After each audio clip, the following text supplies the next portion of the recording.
कई बार ऐसा देखा जाता है, कई बार हमने ऐसा सोशल मीडिया की रील्स में भी देखा है कि लोग कहते हैं कि अगर आपकी नेक डार्क है तो इसका भी मतलब है कि आपको थायराइड है। नहीं, अगर नेक डार्क है तो उसका मतलब होता है कि आपको डायबिटीज़ होने की संभावना है। जो नेक डार्क होना होता है वो जनरली हम देखेंगे जो लोग थोड़े से ओवरवेट या ओबीस होते हैं, उनकी गर्दन और अंडर आर्म्स और ग्रोइन में पिगमेंटेशन या कालापन आ जाता है। That is called as acanthosis nigricans and which is indicative of diabetes. It is not indicative of thyroid. Okay, can thyroid reverse हो सकता है? थायराइड इस पे डिपेंड करता है कि थायराइड की आपको क्या कंडीशन है। थायराइड में जैसे मैंने बताया 2 तरह की कंडीशन होती हैं, हाइपोथायराइडिज्म और हाइपरथायराइडिज्म। हाइपोथायराइडिज्म जो हम बोलते हैं that is an under active thyroid. That generally आजकल की जो पॉपुलेशन पाई जाती है वो it is an auto immune condition. Auto immune condition का मतलब है कि आपकी बॉडी में एक तरह का प्रोटीन बन रहा है जो कि आपके थायराइड से लड़ रहा है और थायराइड को डैमेज कर रहा है।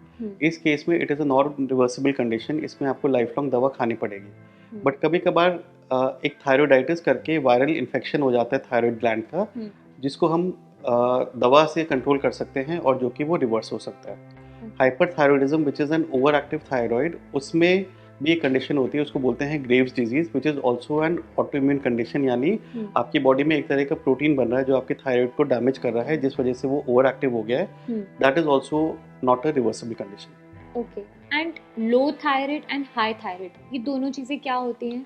लो थायराइड मतलब हाइपोथायरॉयडिज्म और हाई थायराइड मतलब हाइपरथायरॉयडिज्म।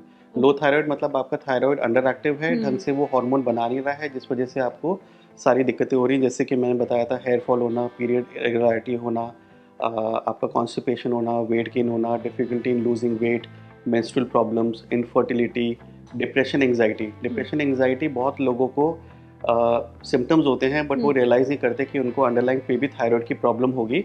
और जैसे ही थायराइड की उनकी इशू को एड्रेस करते हैं, सॉर्ट आउट करते हैं, तो ऑटोमेटिकली उनका डिप्रेशन एंग्जाइटी भी कम हो जाता है। अगर हम हाइपरथायरॉयडिज्म की बात करें which is an over active thyroid, उसके सिम्टम एग्जैक्टली ऑपोजिट होते हैं हाइपोथायरॉयडिज्म से। उसमें हार्मोन कम हो गया, इसमें हार्मोन ज़्यादा हो गया, तो सिम्टम एकदम ऑपोजिट हो जाते हैं। हाइपोथायरॉयडिज्म में वेट गेन होता है, इसके अंदर वेट लॉस होता है। हाइपोथायरॉयडिज्म में आपका पल्स कम होता है, इसमें आपकी पल्स बढ़ जाती है। हाइपोथायरॉयडिज्म में आपको कॉन्स्टिपेशन होता है, इसके अंदर आपको लूज मोशंस होते हैं। तो बट पीरियड अबनॉर्मलिटी दोनों लोगों में हो सकती है, आपकी हाइपोथायरॉयडिज्म में भी और हाइपरथायरॉयडिज्म में। तो कितना ज़रूरी है थायराइड के लेवल्स मेंटेन करना और इसके लिए हमें क्या करना चाहिए? सो थायराइड के लेवल्स मेंटेन करने के लिए एज सच कुछ पर्टिकुलरली आपको करना नहीं है, अनलेस आपको थायराइड की प्रॉब्लम हो गई हो। बट फिर भी कुछ चीज़ें हैं, जैसे कि हम इन्फ्लेमेटरी फूड्स, जैसे कि जितने भी प्रोसेस्ड फूड होते हैं, अगर हम उसको खाना अवॉइड करें। आजकल इंडिया और अब्रॉड में बहुत ज़्यादा ग्लूटेन या व्हीट इंटॉलरेंस काफ़ी ज़्यादा होती जा रही है।